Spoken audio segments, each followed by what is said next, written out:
Okay, before you go into the glasses, I think that's where you're going next, or no?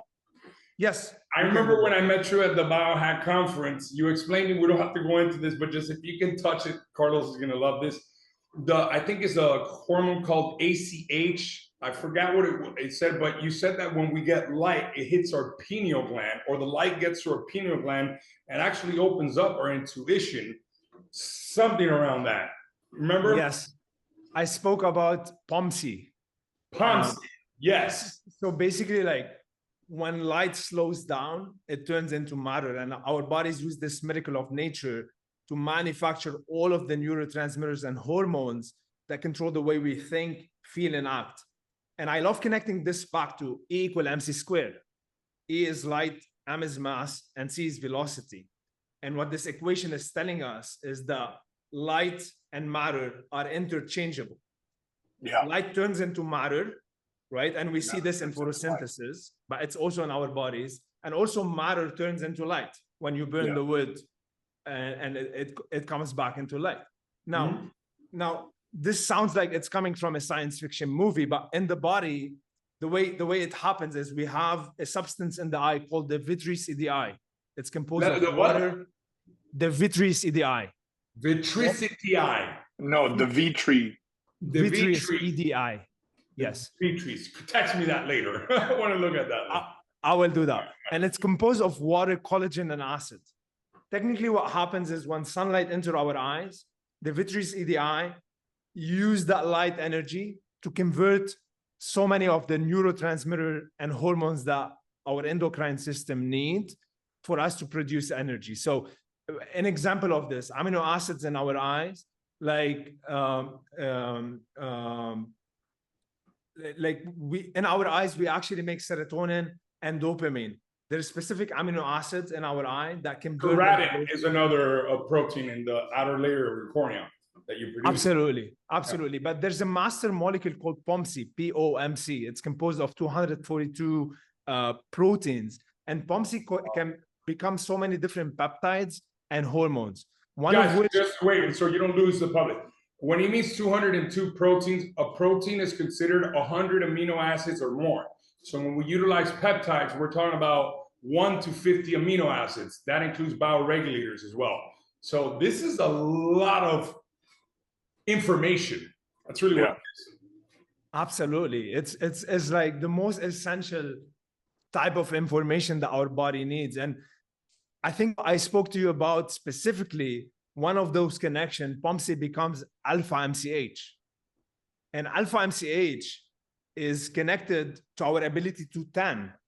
Okay, so we need UV light to activate alpha MCH so we can produce melanin in our skin and start tanning better. This is also tied to better libido, but also there's very interesting research showing the deficiency in alpha MCH is tied to overeating, because it turns out that alpha MCH suppresses our desire to eat and to rely on food only as a form of energy. Wow. Let me recap for a second, and Carlos, help me here, because this is, wow, wealth of knowledge. So light is an antidepressant, it's a nootropic, it's an metabolic enhancer, a metabolic enhancer, a vitamin. It activates all the bioflavonoids or anything that we're intaking, just like how we take digestive enzymes to help we digest food. In fact, at a molecular level, for all of this to take action, taking light every day will actually amplify the effect of everything we consume. Yeah. Does that make sense? That's what I'm saying. It makes sense why civilizations for eons of years have been worshiping the sun, right? Absolutely. Going back to the ancient Egyptians and the Greeks. However, it's very important to know that it's not only about light, it's equally about darkness. And our ability to assimilate and capture light is tied to how much darkness we're getting at night. Because when we get that signal of darkness, it's this time that allows us to clean off inflammation and to go through apoptosis, autophagy, and mitophagy, which, as Miguel said, fancy language to say all the programs that allow us to clean ourselves and renew ourselves. And Yeah. only then. And just for the listener, to make it simple, so light is the trigger that activates serotonin, which triggers then ATP, which is energy. It's basically the mechanism in which your body is letting, being known, hey, it's time to work, it's time to, move, it's time to go get food, it's time to do all the things that we do during the daytime. The trigger for melatonin, which is what puts you to bed, keeps you to bed, and triggers that rest and digest and repair system, is darkness. So, what you're saying is darkness is equally as important as light, because they trigger two very different responses that your body needs to do on a daily basis. So the sleep portion is what consolidates the effort that you put in the daytime and all the damage that you cause. And some people work out, some people environmental toxins. Yeah. So it repairs that damage that you did in the daytime, so it consolidates your energy. Beautifully said. Absolutely.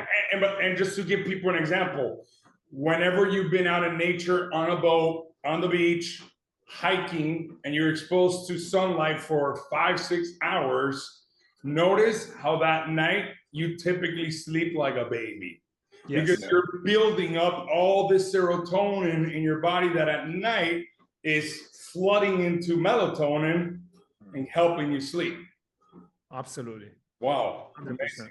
And just one more thing before you continue, the melanin of the skin was very interesting. So getting the light, I always say we're like chameleons. When we get the light, we cause UVA damage and UVB damage. Our bodies naturally react, produce melanin to produce a stronger pigment, which is a natural sunblock to protect us from the sun. Because I inject melanotan too, which I'm always inducing more melanin, but I'm seeing that it's very important to get the natural sunlight to help regulate that whole cycle. Absolutely. And melanin is the darkest substance in this universe. And what does that mean? Anything that is dark, and it acts like a black body radiator. It has the ability to absorb all frequencies of light. And this is why melanin is almost tied to like this superpower that we start having, because it enhances our ability to capture, assimilate, and make use of light energy so that the cell can use that energy for ATP production, for healing, for regeneration. In fact, there's a scientist, his name is Robert Becker. He wrote a book called The Body Electric, and he actually showed how we are designed to convert sunlight into electricity, into a DC electric current, and how this DC electric current is absolutely like the key for regeneration and healing. He did a lot of experiments on animals, and he showed how this DC electric current was playing a phenomenal role in repairing and regenerating tissues and bones and broken bones and so on. Interesting. That's great. Cool. So shall we jump to let's jump into the nitty-gritty, which is, let's filter out the crap that's out there, because I see a lot of people wearing the yellow ones. You met me wearing the yellow ones and you tested them, and I saw the spectrum, like, this is nothing. And that's when I switched and I learned about the importance of having the orange and red lens.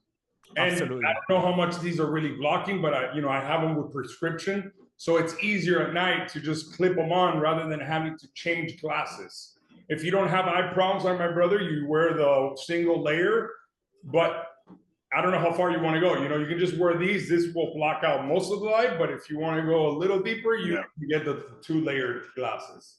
Absolutely. I'll show this visually. So first, let me start by showing actually the spectral curve that is coming from an LED light. So that's an LED bulb, guys. This is what 99% of us have at home. Our whole house is wired with blue blocking night bulbs, so we're not getting that LED light. We have all our lights, all our bulbs in our house installed with blue blocking. And that's a great point, Miguel, because when we speak about artificial lighting, most people think, oh, I'm exposed to artificial light when I'm scrolling on my phone. Yeah. But this is not TV. Yeah. This is not true. You're exposed to it's driving in your car, exactly. Headlights at night, everywhere. Yeah, exactly. And this is the frequency that we're all exposed to. So as you can see here, there's this nasty spike in blue light at 455 nanometer, which is not balanced and proportionate with the other frequencies of colors. Now, what should it look like? Round, like a bell curve? well, I'm gonna show you what it would look like. Hold on. Wow, that's so interesting, man. This is the sunlight's frequency. Yeah, This is what we're supposed to get. Yeah. And instead, we're compromising by getting this narrow spike in blue and lack of all the different other frequencies that are supposed to balance out that blue. And it's all day. Most people like that are us running a business through the computer, it's all day we're being exposed to this spike. Absolutely, day and night. Which And, have and different... at night it gets even worse because we're not even getting natural light, so it's more of that blue spike and less of the light spectrum. Absolutely. So what I'm going to do first, I'm going to show the clear blue light blocking glasses. Those are very common at optometrist offices, on Amazon. They're very famous. Many people are being tricked to buying those clear blue blockers. So I'm going to take a measurement here of them. Right. So as you can see, nothing changed. Now, why is that? Because the clear blue blockers, they're designed to block blue purple light up to 420 nanometer. But this spike here is starting at 430 nanometer and peaking at 455. So technically the clear blue blockers, they're blocking the wrong frequency of light, a frequency that is not emitted from the LED lights and screens. Having said that, I use the clear ones when it's daytime. And of course, if I'm on a plane and the light is not so, I don't get a lot of outside light. So I wear the blue ones just to protect my eyes from the screen. But they don't accomplish the same as the yellow and the red, of course. So technically, but is there still value to wear the clear ones while you're in front of the computer? I would say no, because the frequency that they're blocking is not emitted from the screen. However, it's also toxic to wear these yellow ones because, as you mentioned, during the day, you need that blue to tell your brain it's daytime. And that's why we came up with the daytime solution. It's called... Which are the ones that have on. These are like the aviator looking. Right? Yes, so those are light harmonizing glasses. So I'm going to show you what I don't know what that means, but on the mirror. Yeah. Show us what light harmonizing means. And again, guys, I wear prescriptions, so that's why it's just easy at night. I slap on my orange ones, boom, I'm ready to go. I don't have to take off the glasses, put some other ones. That's just me. So again, this is the toxic light, and this is what happens when we filter it out with the VivaRays. Are those your brands right there, or is that some like Amazon? No, this is the VivaRays. Oh, VivaRays. Okay, yes. That's more balanced. Okay, so what happened there, we dropped a little bit of that 455 nanometer and we spread it across the spectrum. So now we're getting more green, yellow, red, orange to balance out that blue light. So if I wear the yellow ones that you guys offer in front of my computer in the daytime, I will be protecting my eyes. Absolutely, because you're getting more balanced light without blocking all of the blue that is necessary for you during the day. And just so we can touch so people understand the importance of that, because my brother is 43 years old and he's blessed that doesn't have any eye issues. Now, I told him a long time ago, because I started with the blue blockers, and I told him, look, man, eventually these screens can damage the retina of your eye, because I read studies that it's very clear, the evidence that is damaging the retina of your eye. That's as much as I know. So if you have good vision, at least protect it and shield it. Is there any other studies that show beyond retina damage to the eye? Yes. So basically, the three things that I know about is the RPEs in the eye. There has been studies showing the frequency at which those RPEs are dying, and the frequency was exactly positioned at 455 nanometer, which is the frequency that is emitted from LED light and screens. Now, it's worth highlighting that it doesn't mean that the 455 nanometer in nature is a bad frequency. what it means is we are not meant to being exposed to it in isolation from the other frequencies. And that is actually what causes the RPE death. Right. The second fact is it has been shown that the 455 nanometer destroys DHA in the eye. DHA, which is one of the fatty acids from omega-3 fatty acid, which is an anti-inflammatory. So we have DHA in our office. I mean, in our eyes. I didn't know that. Yes, actually, the eyes and the brain are the richest in DHA. And if you ever go to eat a fish, if you want the highest content of DHA from the fish, eat the eyes. Yeah. So DHA is anti-inflammatory, but also DHA converts light into electricity. Light into electricity, you said? Yes, literally. So, and it's this conversion that our hypothalamus uses so that we can reset our circadian clock, but also that we can that our body use through the visual cortex to convert the light information into electricity that allows us to see the world around us. So that's tied to vision as well. The visual cortex is a filter that allows us to see reality as whatever images we're seeing. That converts hundreds of gazillion pixelated images per second or per fraction of a second into what we see.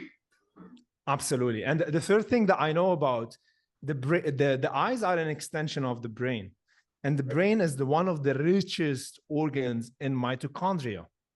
Now, again, what do we know about 455 nanometer and mitochondria?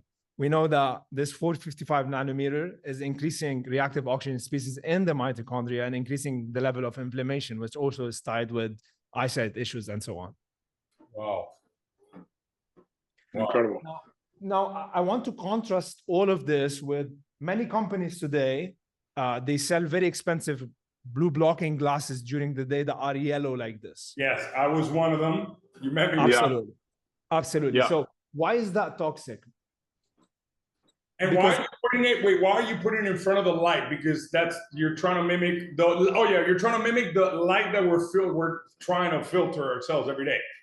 Yes. Right. Yes, I got you. Okay. So here's why it's toxic, because it's eliminating all of the blue.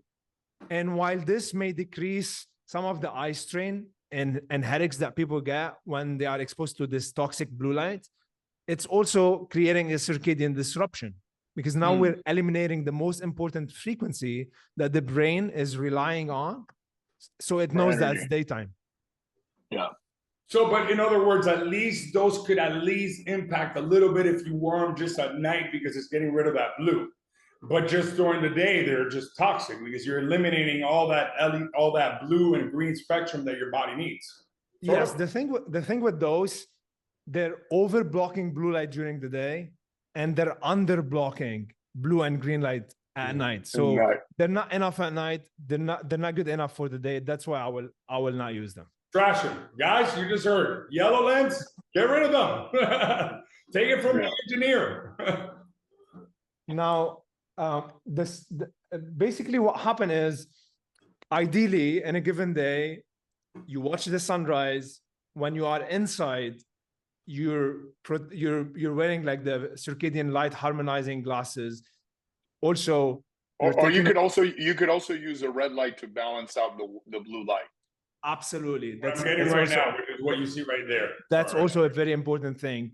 And also taking sun breaks every 2 hours or so, and exposing as much of your skin and your eyes will keep you in sync with the day, and will keep it'll keep your internal clocks also as well. Right. So in other words, every like 2 hours, just get a 5 to 10 minutes of just light, just to regulate the sun going up and coming back down, so it keeps that whole rhythm, not just in the morning. Correct. As much as you can throughout the day in bits and pieces. So you could do something as easy as take a phone call outside, maybe walk your dog, or eat your lunch. Something that will keep you outside. Maybe go out, take a lap around the block, and just get outside and make sure that your eyes get sunlight throughout the day. If I walked around with an umbrella, because people, I don't want to hurt my skin, right? Is walking around in the light, like right now, 2 p.m., middle of the day, with an umbrella still getting the spectrum of light, or you actually want it to hit your skin?